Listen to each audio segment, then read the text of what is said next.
بسم الله الرحمن الرحيم.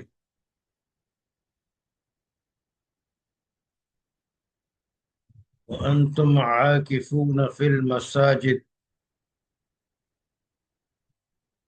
گفتگو چل رہی ہے اس آیت کا ایک جز ہے وَأَنتُمْ عَاكِفُونَ فِي الْمَسَاجِدِ،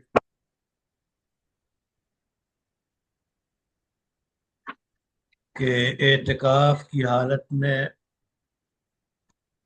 جب مسجد میں ہوں، ظاہر ہے اعتکاف مسجد ہی میں ہوتا ہے، تو رات میں کھانے اور پینے کے علاوہ جنسی خواہش کی تکمیل اعتکاف کے دورانیے میں نہیں کر سکتے، یہ حرام ہے۔ اس کے بعد فقہا نے اس آیت کے جز سے بہت سے مسائل ثابت کیے ہیں، اور ملا جیون علیہ الرحمہ نے اس کا تذکرہ بھی کیا ہے۔ ملا جیون علیہ الرحمہ فرماتے ہیں کہ وَأَنَّهُ يَجُوزُ لِلْمُعْتَكِفِ الْأَكْلُ وَالشُّرْبُ وَالنَّوْمُ وَالْبَيْعُ وَالشِّرَاءُ بِلَا إِحْضَارِ مَبِيعٍ فِي الْمَسْجِدِ، کہ معتکف کے لیے مسجد میں کھانا اور پینا، سونا، یہ سب جائز ہے، بلکہ خرید و فروخت کرنا بھی درست ہے۔ شرط یہ ہے کہ سامان خرید و فروخت مسجد میں نہ لائے اور دکان نہ بنا لے، زبانی خرید و فروخت کرنے کی اجازت ہے۔ اب یہیں سے یہ بات بھی ثابت ہوتی ہے کہ مسجد میں جب اعتکاف کیے ہو تو اعتکاف کے دوران موبائل کے ذریعہ جائز اور اچھی گفتگو بھی کر سکتا ہے، ضروری امور کی اطلاع بھی دے سکتا ہے، خبریں بھی دے سکتا ہے، اور چھوٹی موٹی چیزوں کی خریداری ہلکی پھلکی وہ بھی موبائل کے ذریعے کر سکتا ہے۔ اب بات آئے گی کہ ماڈرن موبائل یا ملٹی موبائل، یعنی اس میں ویڈیو کا استعمال، تو ظاہر ہے کہ وَهُمْ عَنِ اللَّغْوِ مُعْرِضُونَ، عام حالات میں بھی غیر مناسب ویڈیو موبائل پہ دیکھنا وقت کا ضائع کرنا اور برباد کرنا ہے، اور اہل ایمان کی صفت بیان کی گئی ہے کہ وَهُمْ عَنِ اللَّغْوِ مُعْرِضُونَ۔ تو لغو کل ما، لغو کہتے ہیں ہر اس چیز کو جو اللہ کے ذکر سے غافل کر دے، تو اس لیے موبائل کا غلط استعمال عام حالات میں بھی جائز نہیں ہے، تو اسی طرح اعتکاف کی حالت میں موبائل کا غلط استعمال اعتکاف کے روح اور مقاصد کے خلاف ہوگا، اس لیے اس سے جو ہے ممانعت اس کی ہوگی۔ اور بھی مثلا مسجد میں معتکف واز کر سکتا ہے، درس قرآن دے سکتا ہے، درس حدیث دے سکتا ہے، امر بالمعروف نہی عن المنکر کر سکتا ہے۔ یہ تو رسالت المسجد ہے، مسجد کے پیغام میں یہ چیز ہے، داخل ہے۔ وہ عام طور پہ مسجد کو صرف نماز کی جگہ